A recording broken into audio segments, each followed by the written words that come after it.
So you saw the thumbnail, you read the title, and you started watching the video. That must mean that you're interested, thinking about, looking at destination trailers. This is the Timberwolf 39DL by Forest River.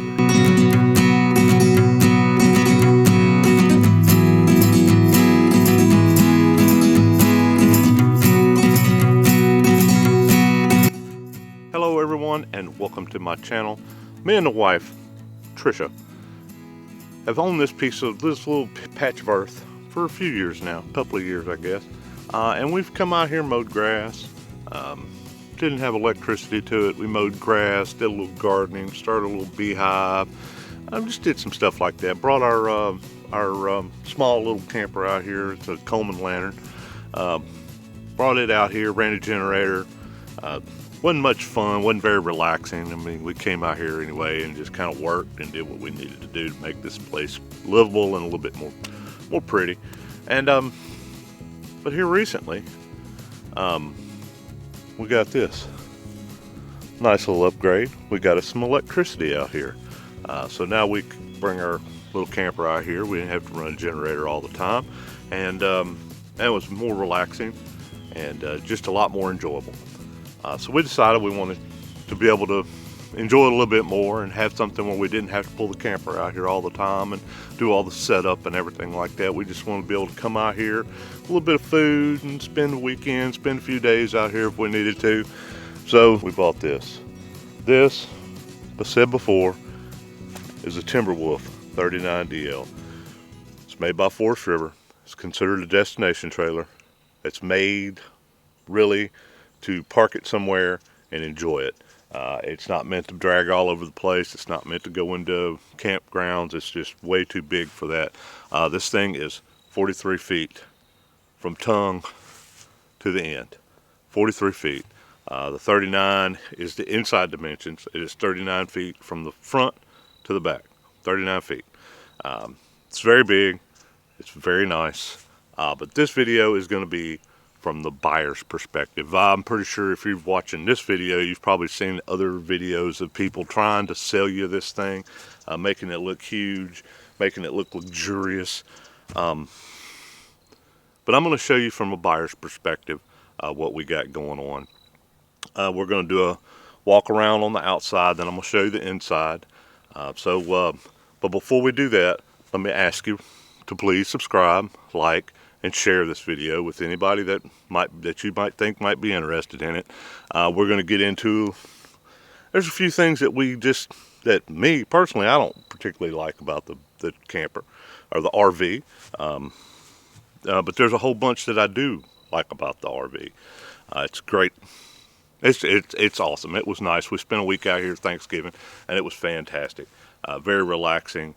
Was able to have a fire without a whole lot of noise. The ambiance is completely different without running a generator and having a big place to be able to go in and sleep. The amenities in it are fantastic. Now let's get to this thing. At your back door, which goes into your bedroom. This is the bedroom is on the front of the RV, but this goes into your bedroom. Over here you have your TV mounts for outside watching TV. Now out here where we are, we only get about 2 or 3 channels, so we don't do a whole lot of TV watching out here, but that's where you do it. You got some speakers out here. You have an outlet. You have an outlet for plugging it in, and then your connection for your cable right here. You have an LP hookup right here, so if you ever wanted to use a gas grill, anything like that that uses propane, out here there's hoses. They sell hoses that you can connect to, quick connect, and be able to run your griddle, smoker, whatever it is you want to do out here. There is the main entrance is a sliding glass door. It comes with the screen, so you can open the door, have your outside air coming in. That's pretty nice. The screen door. Now what we found out after looking for it for a little while, the dealer, let me give a shout out to Bayou Outdoor Supercenter in Bossier City. They're who we bought this from. They were easy to work with. They made the whole dealings easy. Our salesman Seth was fantastic. Anytime I called him with a question, He was willing to go work and find the answer, but he had problems with one thing. That was his screen door, because he told us it didn't come with a screen door. If it came with a screen door, it'd have one on it already. I'm like, I've seen plenty of videos on this, and there's a screen door. Why would you have such a big, beautiful sliding glass door and no screen door to be able to open it up and keep it closed off? And he said, well, let me look into that. So after about a week of looking around, and finally the Forest River rep called him up and said, have you looked underneath the mattress in the bedroom? He went, nope. So he went and looked. He called me. Yep, found your screen door underneath the mattress. Anyway, all right, well, we're going to walk around this way. For propane tanks up here, it comes with 230 gallons, which we hadn't even really scratched the surface on one of them. We stayed in here a week. We hadn't even really scratched the surface on one. But yeah, you got 230 gallons. There's a dial here in the middle on this one. I don't know if it's a standard for this package on here, but you got this dial on here. This little arrow right here points to the tank you're using. You can switch it over, and now we're using this tank. There's a little green indicator on here that goes red when the tank is empty, so then you know you need to take it and get it filled up, and you just switch over to the other one and come back and drop this one back in. There's a battery on here. The battery runs lights, the slides, the water pump. That's it. It doesn't run the refrigerator. There's no power inverter on here that I know of. Asked about it, did a little research on it. I couldn't figure out anything about a power inverter on here. Couldn't find anything about a power inverter on here. So I don't know if it's solar capable. I guess if you wanted to put the time and energy into making it solar capable and you knew what you were doing, you could probably do it pretty easily. I'm not looking to do that. Not something I'm into. I got power over here, so I'm good. I'm not worried about trying to keep that battery charged at all. As a matter of fact, I got it turned off with the disconnect pulled out inside.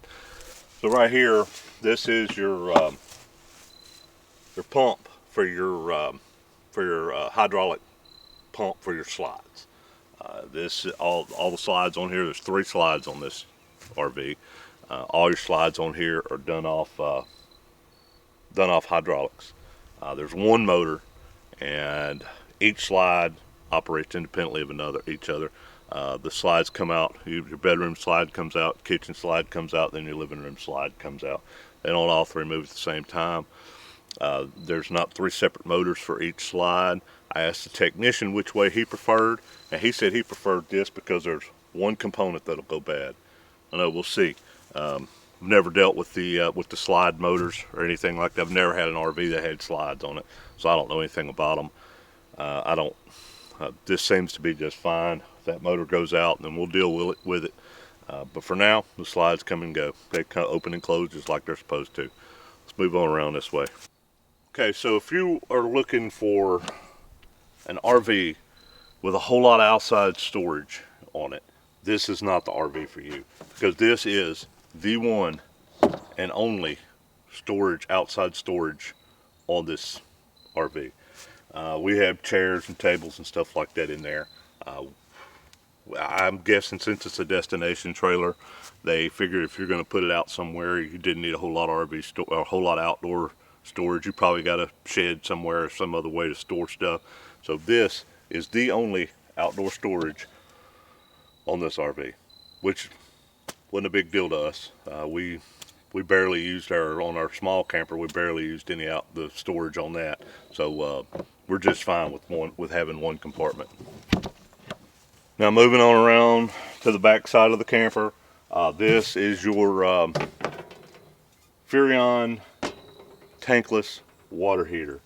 This little dude right here is fantastic. If you haven't ever had an RV with a tankless water heater on it, and you've been taking showers with them little 6-gallon water heaters, you are in for a treat with this. This is fantastic. There's a switch on here that you have to turn on to turn on the control. There's controls inside by the bathroom. I'll show them to you when we get in there. But this thing is fantastic. You turn the hot water on, within 10 seconds you're running 110 or whatever you have it set at.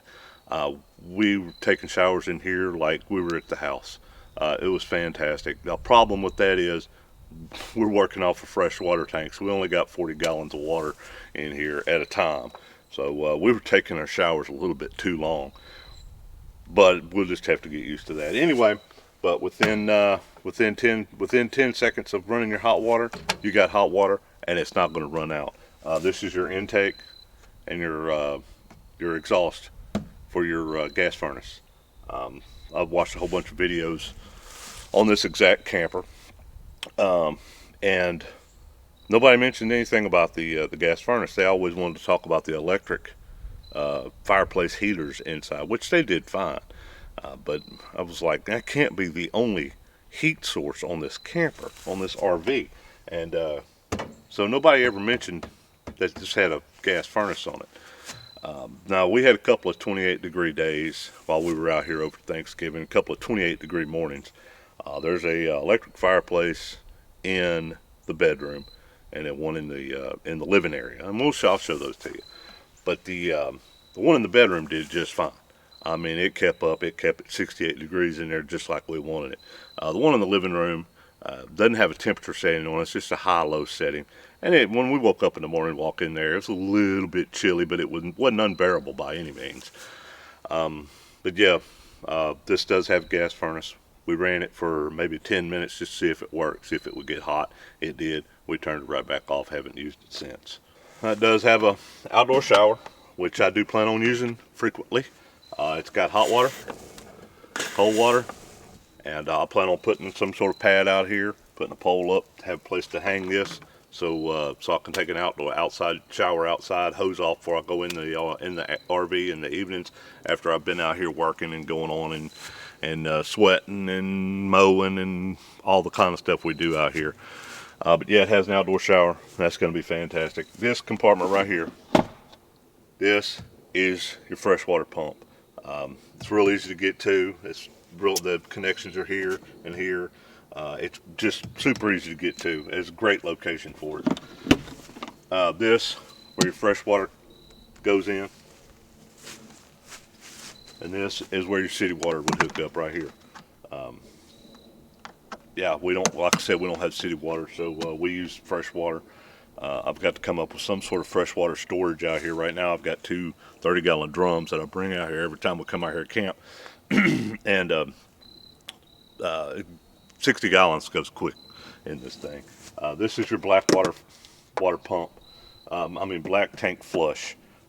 This is where when you're draining your black tank, you would hook a hose up to this and flush it. And we'll have to come up with some way to do that too. I'm pretty sure if I get a good pump, I could do it off my water storage whenever we get to that point. Now, this camper is a 50 amp camper. If you don't know anything about the RV electrical circuitry, it's probably a good idea to just kind of make yourself a little familiar with it. I'm not going to try to explain it to you right now because I recently just learned it myself. When we got this power put in, that was all we had. So I had to run circuit over here to hook up for our RV hookup right here. It's 50 amp. I didn't do a video on that because I was learning that as I was going. It's just a little bit different than what I'm used to working with. I just couldn't understand parts of it until I was able to get on and read a little bit and watch a few videos and stuff. But once you get going on it, once you learn it, get your mind wrapped around it, pretty easy. Right here you got your black water flush, black tank drain valve right here, and your gray right here. This only has one black water tank and one gray water tank. There's a couple of these floor plans where the kitchens are in the front or in the back, or not in the center like this one is.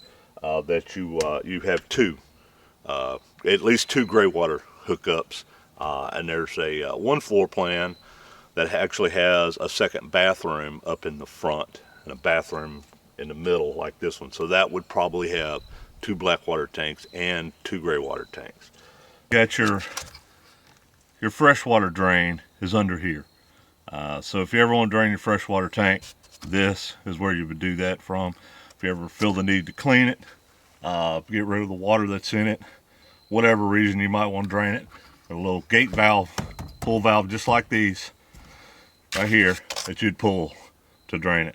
All right, so under here, this is something I had to go looking for myself. The technician did not go over this with me. I just knew that it had to have one. This is your low point drain for your water lines. Anytime we leave this during the winter time, we're going to drain it because we live in the state of Louisiana. Today it's a nice 65, 70 degree day, but tomorrow it could be 10. So we never know what the weather's going to do around here. If you're in a cold climate and you're going to be gone for a few days and not going to be keeping the place warm while you're gone, then you might want to utilize these. Just drain the water out. It's real easy. Turn the water pump off and come out here and just open these up, and it just drains right out. Okay, this thing has 4 stabilizer jacks on it, 1 on each corner. I recommend more. I'll probably put 2 in the center somewhere just to give it a little bit more stability. I mean, this thing is supposed to be almost trailer-like from what they're saying. So I'm gonna put a little bit more in the middle. It did fine this way. It's this way that I had a problem with. It kind of rocks back and forth on the wheels. I'm gonna have to come up with some better way to do that. But these are for stabilization only. They always stress that these are not for leveling. They are for stabilization only. All right, well, that pretty much wraps up the outside of the RV and all the utilities. That is pretty much the rundown on it. So I can't think of anything else that you might need to know about the utilities. If you have any questions about it, put it down in the comments. Now let's move on into the inside of this thing. All right, I want to start out right here. Still got the slides closed. I want y'all to see what it looks like with the slides closed coming into the bedroom door. There's not a whole lot of room in here. It's enough room to get in here and walk past the foot of the bed to be able to get in here to the control panel to open the slides coming into the hallway. If you come around through the hallway and into the living area, this is what it looks like with the slides closed. You're not going to get in here and do much. You can get in here and get you your refrigerator, but that's about it. This is what it looks like. Pretty tight in here with the slides closed, which ain't no big deal. So anyway, I just wanted you to see this part of it before we get started. So let's get these slides open so you can get a good look at this place.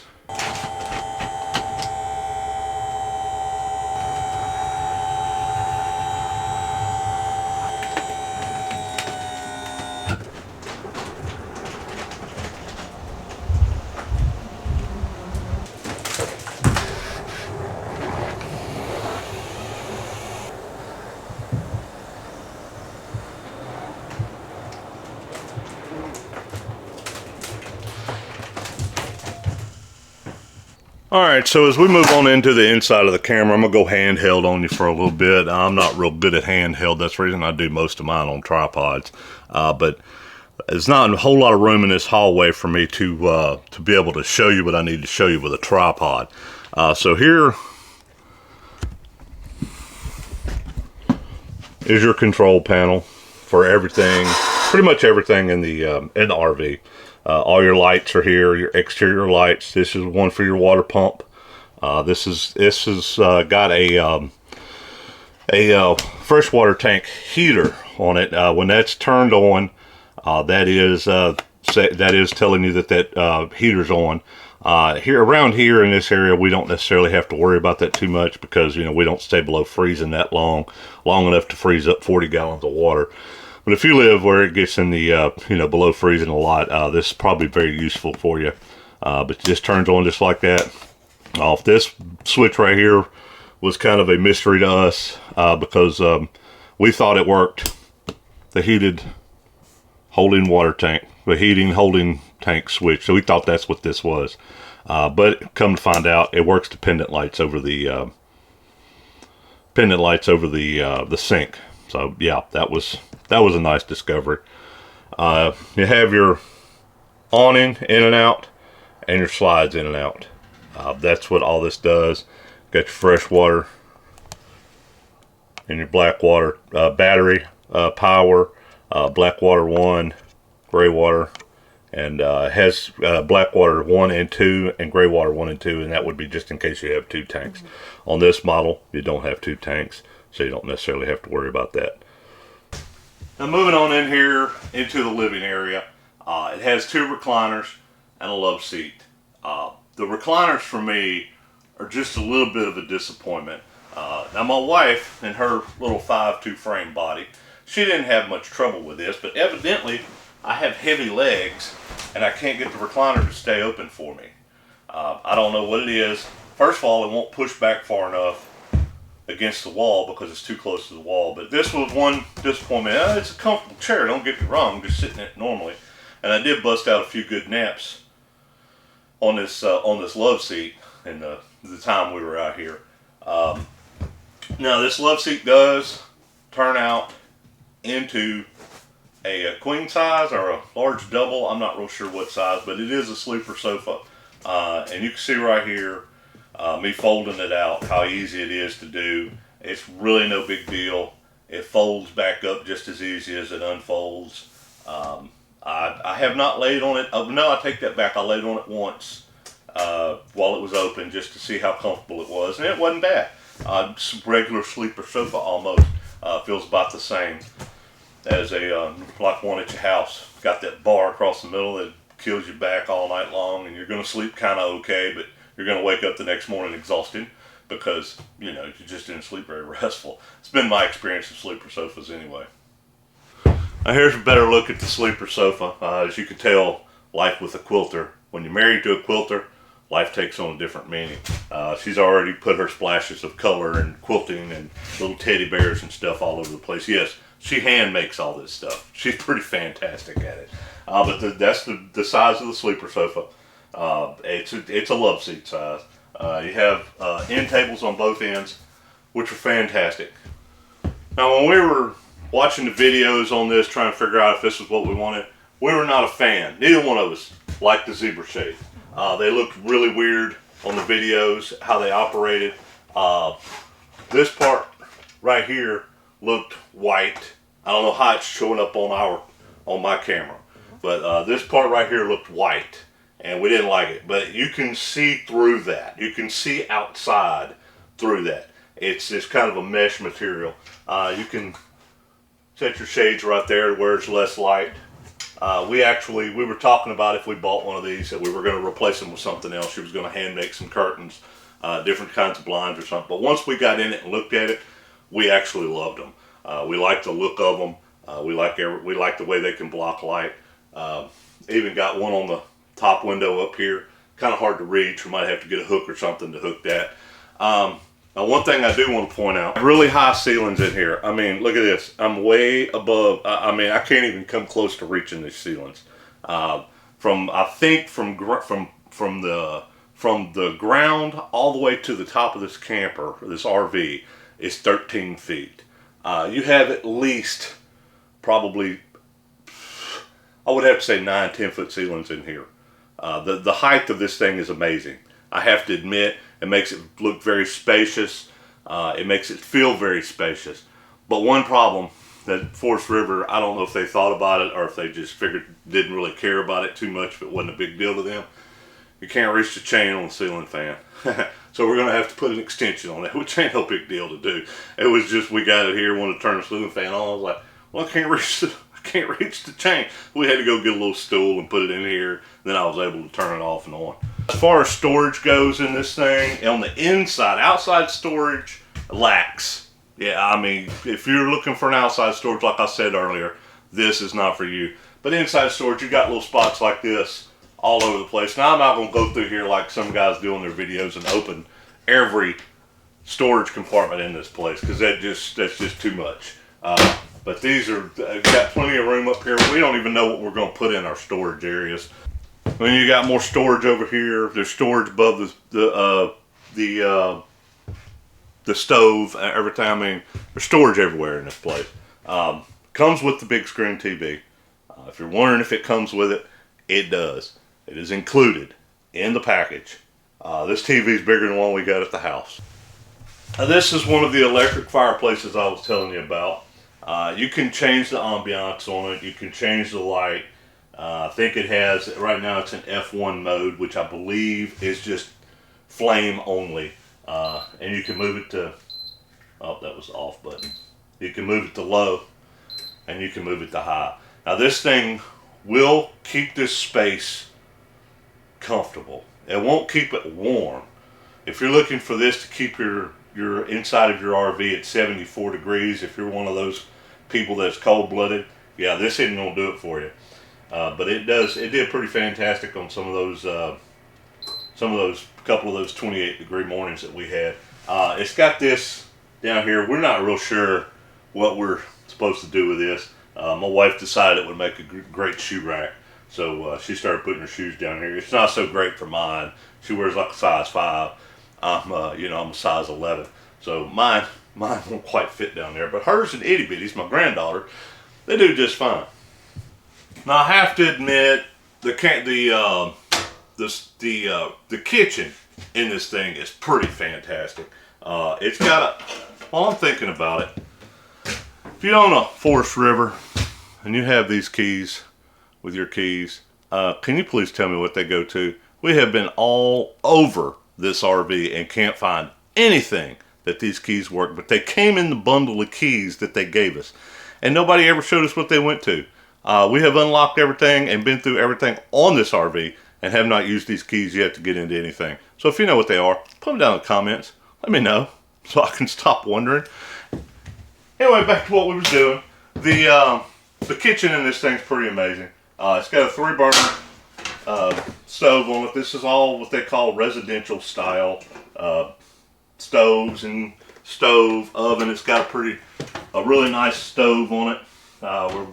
We cook cornbread and stuff in there, cook biscuits in there. Got a couple of storage compartments underneath there. There's drawers all over this thing to keep things in. We got 3 drawers here, 3 drawers here. Some storage underneath the sink. This sink is a really nice sink. It's got a cutting board that comes with it. It's got a wash pan and a drain rack that comes on it. As you can see, it's what they call ranch style apron sink, I guess is what they call it. Not real sure, but yeah, it's pretty nice. It's big, a whole lot of dishes. You can do a lot of dishes in it. A lot of components to it though. That's when, just got a lot of stuff that goes on with it. Ain't no big deal. All of it's used. It just all falls back together just like that. So you got plenty of counter space. You got this island over here, which is fantastic. It was really nice to have all that counter space. Coming out of a really small camper, this is really nice. There's a shot of the front of the range. Got a Contura microwave up here, which we used quite a bit. Warm up some leftovers we had. Got a wine rack up here. Now, me and the wife were not wine drinkers. I checked the accessories list to see if we could replace that wine rack with a kegerator.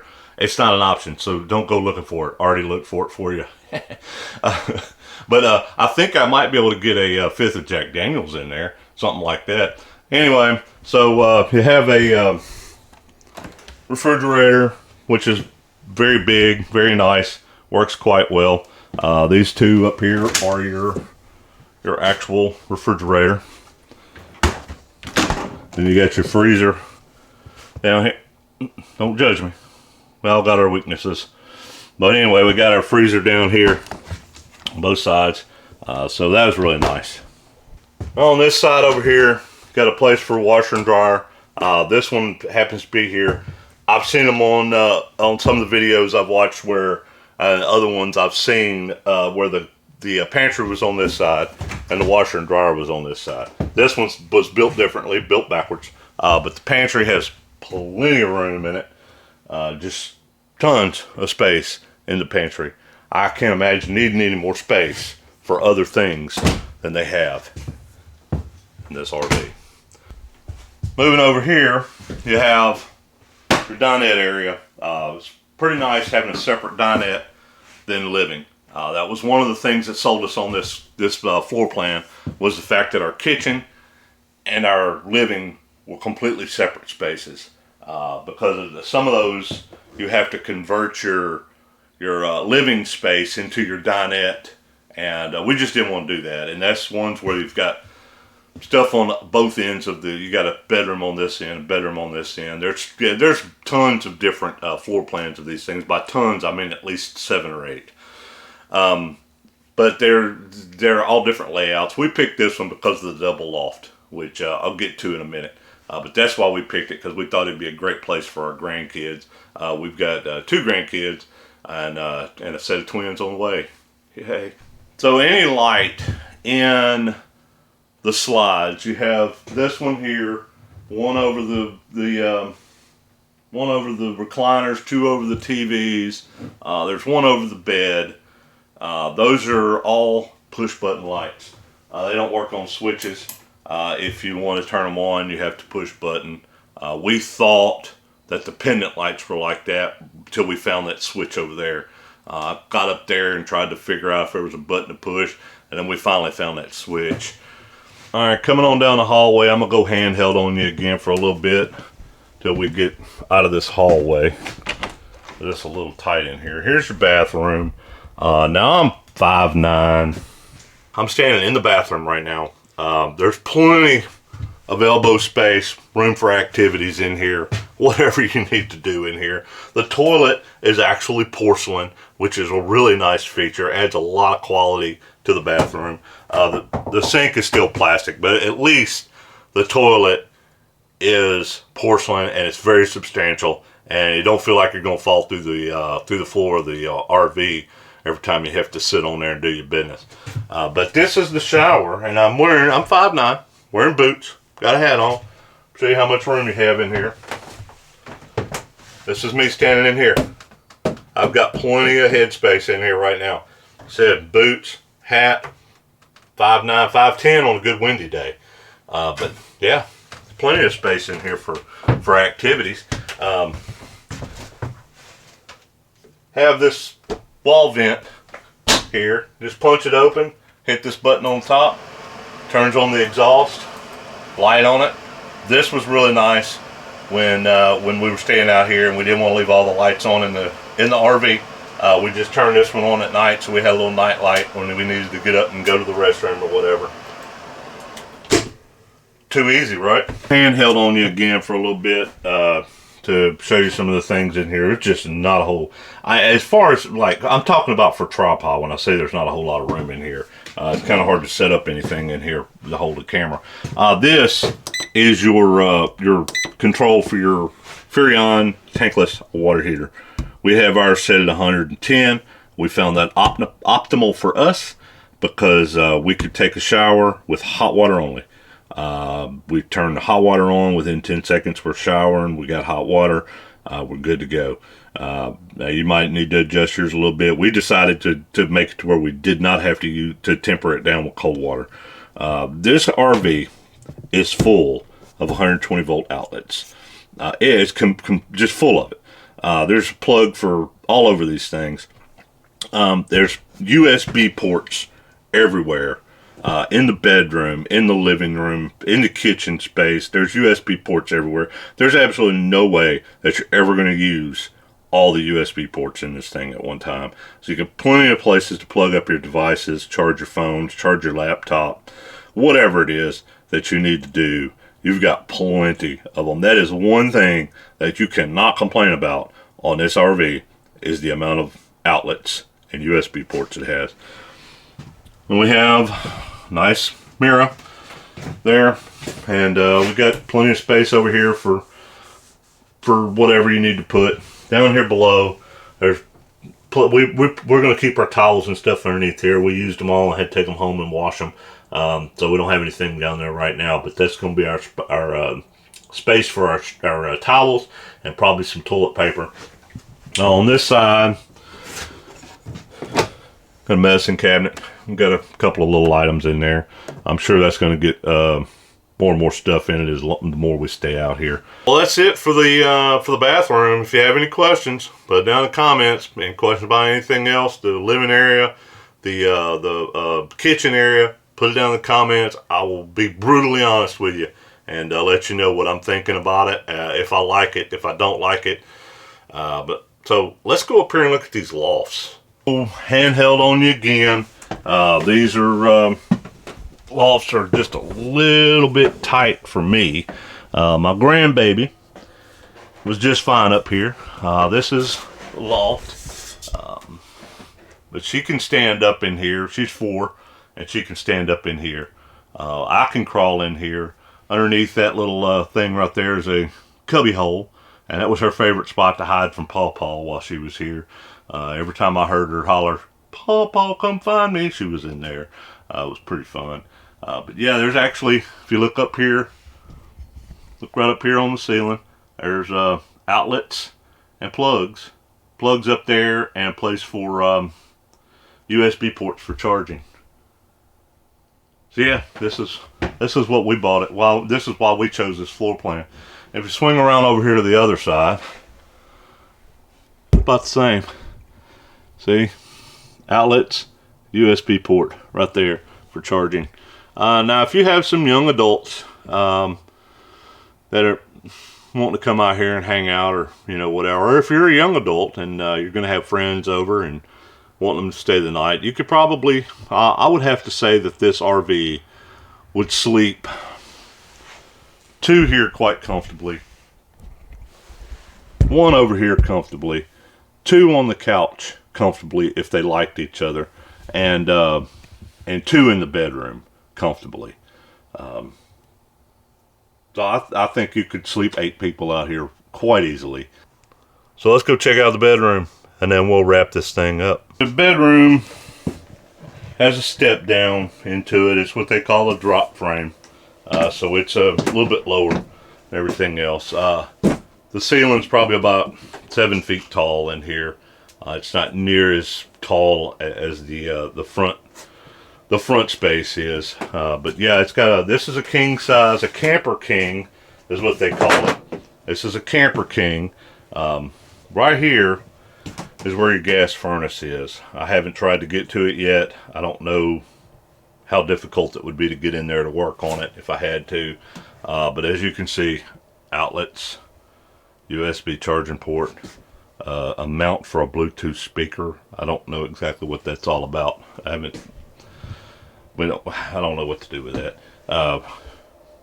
Place for a TV right here, and here's the other fireplace. This one you can actually set your temperature setting on it. We had it set at 68 degrees, whatever's comfortable for you, and it maintained this room with the door closed quite well. We had no issues whatsoever. Here's a little hole right here that we just don't even know what it's for. I don't know what we could do with that. It's just like a framed in hole in the wall, unless they had to use it to get to it back here. Yeah, there's wires and stuff run through there, so I guess that's just an access to some electrical. This is your breaker panel,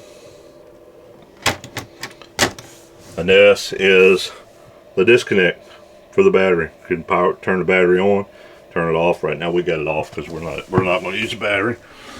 And plenty of storage in here. Got above the bed storage, a place for all my wife's lovely quilts. More storage right here. And me and my wife and my 4-year-old granddaughter slept comfortably in here because she wasn't having them lofts by herself. She just wasn't sleeping up there by herself. She'd get up there and play by herself, but she wasn't going to sleep up there by herself. She'll get it though. But as you can see, my wife, more of her quilts and pillows. She made that pillow, and I'm telling you, she's fantastic at it. So, this is your bedroom door. That's where you can leave.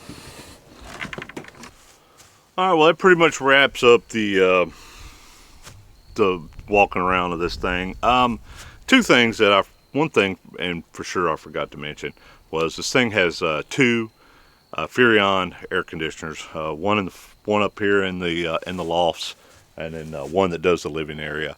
The one that does the living area, the thermostat for that actually works the heat. You have two thermostats on the wall. The top one works this back half, and the bottom one works the front half. The bottom one works the heat, air conditioning, and the heater on the front.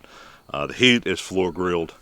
Of course, heat's going to rise up from the bottom, but the air conditioning in here is ducted from upstairs in the loft down into the master bedroom. I'm kind of skeptical on how well that's going to work. I guess we'll find out when it gets hot. But up in the front, it seems to do okay up there. Now, we're probably going to wind up having to get one of them, the one back here in the back, worked on already, because it keeps popping up with an E3 code, which is a communication error between your thermostat. Now, I got up there and I'm an AC guy, so I got up there and wiggled some wires and kind of learned a little bit about it. But we got it to stop, but I just noticed while we were in there walking around here a little bit ago that it's flashing that E3 again. And the air conditioner's making a noise to where it sounds like something's rubbing. I'll probably get up there, open it up, and see if it's a fan or something rubbing on the shroud. I might do a video on that. But that's one thing I forgot to mention. Two things that I'm not crazy about. As one is the recliner, and two is the slide operation. I think it could have been a little bit better done. I've never had an RV with slides on it before, so I don't know if it's normal, but they look kind of rickety when they're coming in and going out. And yesterday I actually had one of them kind of jam up a little bit on me. I had to pull it back in so it could go out right. But anyway, I think that's about it. Hey, thanks for watching. Y'all please subscribe, like, share, tell people about these things because they're pretty amazing. And that's it. All right. Thank y'all. See y'all on the next one.